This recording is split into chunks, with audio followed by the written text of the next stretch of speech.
En explorant le grenier de sa mère, Robert découvrit une lampe en or. Curieux, il la frotta et vit surgir un génie. Ce dernier lui annonça qu'il exaucerait un vœu et lui demanda ce qu'il désirait. Robert descendit consulter sa famille.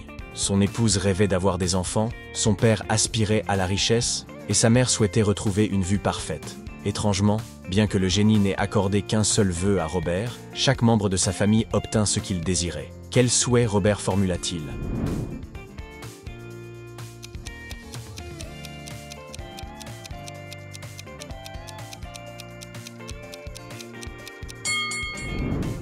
Il fit le vœu que sa mère puisse voir clairement sa petite fille se balancer sur une balançoire en or.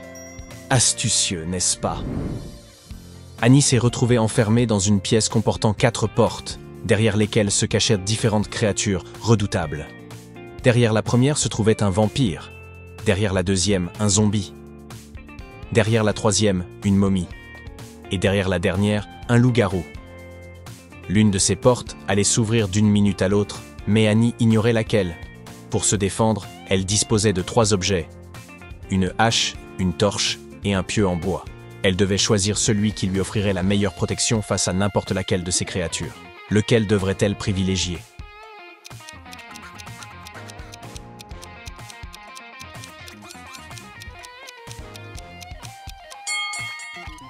La torche est son meilleur atout. Le feu a le pouvoir d'effrayer toutes ces créatures et de la protéger. Le docteur Maboul mit au point une machine à voyager dans le temps et remonta jusqu'à la préhistoire. Observez cette image attentivement et essayez de repérer le docteur Maboul parmi ces hommes préhistoriques vaquant à leurs activités.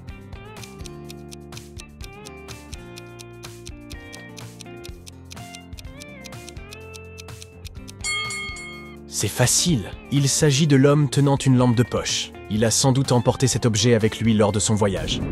Alors qu'elle flânait devant les vitrines d'un centre commercial, Sarah aperçut son mari, Tom, à l'intérieur d'une boutique de vêtements. Troublée, elle entra immédiatement, car il était censé être au travail. « Que fais-tu là » lui lança-t-elle avec colère. Tom expliqua qu'il choisissait une tenue pour la fête de fin d'année de son entreprise. Mais Sarah ne le crut pas un instant et l'accusa aussitôt d'être un menteur et de la tromper. Comment pouvait-elle en être si sûre ?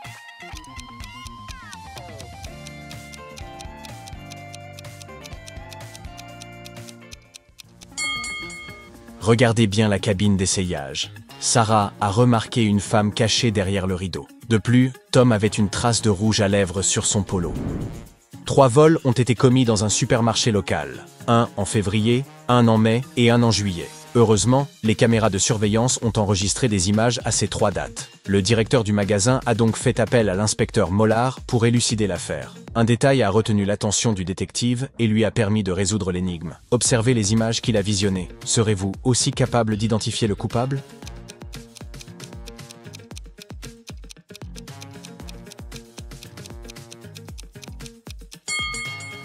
Dans chacune des vidéos, une femme enceinte apparaît. En février, son ventre semble indiquer une grossesse avancée d'environ 7 mois. Pourtant, sur les images de mai et de juillet, il n'a pas changé d'apparence. Il est évident qu'elle simulait sa grossesse depuis le début. C'est donc elle la voleuse. Betty et Marie ont envoyé des selfies à leurs petits amis, eux affirmant qu'elles profitaient d'un moment de solitude au parc. Observez bien ces clichés et tentez de deviner laquelle des 2 femmes trompe son partenaire.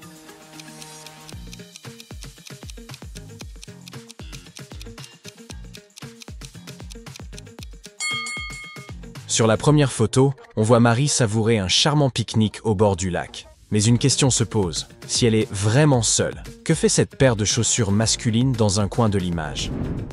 Un jour, Gaston rentra chez lui et annonça à Julia qu'il allait être muté dans un laboratoire de recherche en Antarctique. Fou de joie à l'idée de cette opportunité, il proposa à Julia de tenter une relation à distance. Elle lui demanda alors de lui envoyer régulièrement des photos, ce qu'il fit sans tarder.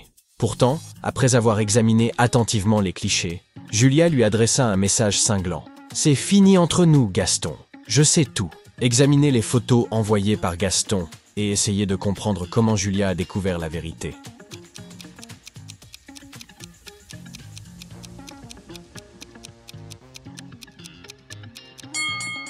La dernière photo envoyée par Gaston montre des palmiers en arrière-plan.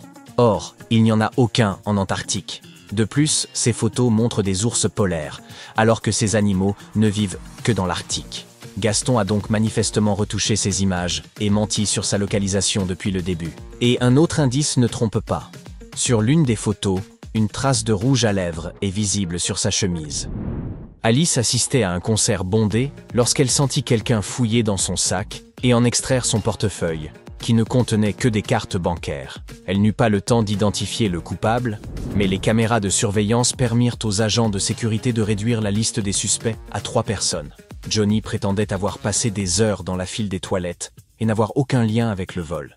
Jenny affirmait qu'elle était suffisamment riche pour ne pas avoir besoin des cartes d'autrui. Penny expliquait, quant à elle, avoir été trop absorbée par le concert pour remarquer quoi que ce soit. Dès lors, les agents de sécurité comprirent immédiatement qui était le coupable. Saurez-vous le deviner ?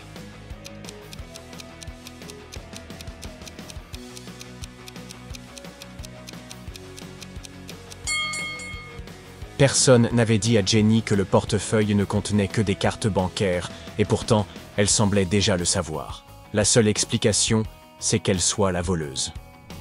C'est la semaine des examens de fin d'année au lycée Bellevue, et la tension est à son comble parmi les élèves. Le jour de l'épreuve de physique, le directeur décide d'inspecter lui-même chaque salle pour s'assurer qu'aucun élève ne triche. Lorsqu'il entre dans la salle 2B, il repère aussitôt un tricheur et le renvoie sans attendre. Observez attentivement la classe et tentez d'identifier l'élève en faute.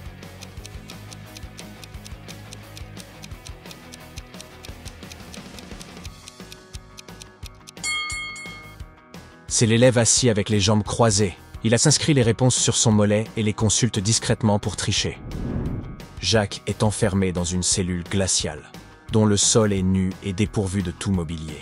Une unique fenêtre lui offrirait une issue, mais elle est bien trop haute pour être atteinte. À sa disposition, il ne trouve qu'une pelle, sans aucun escalier ni chaise pour grimper. Il doit s'échapper au plus vite. Creuser un tunnel n'est pas une option. Les murs sont trop épais et il s'épuiserait bien avant d'avoir atteint la liberté. Parviendrez-vous à trouver un moyen plus efficace de s'évader ?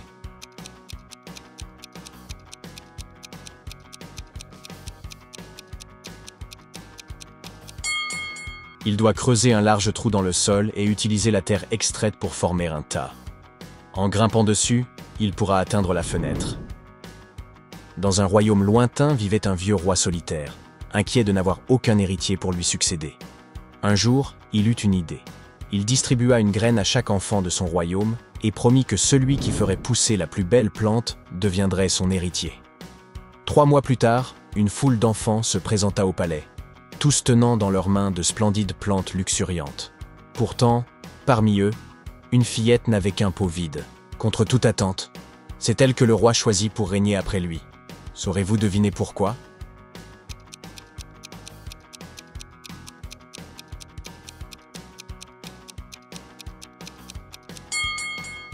Le roi avait en réalité donné aux enfants des graines stériles.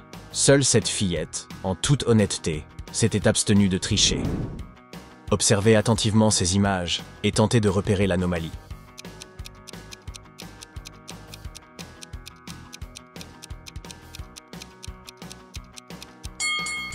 Regardez bien. Dans la dernière image, la femme essaie de manger sa soupe avec une fourchette,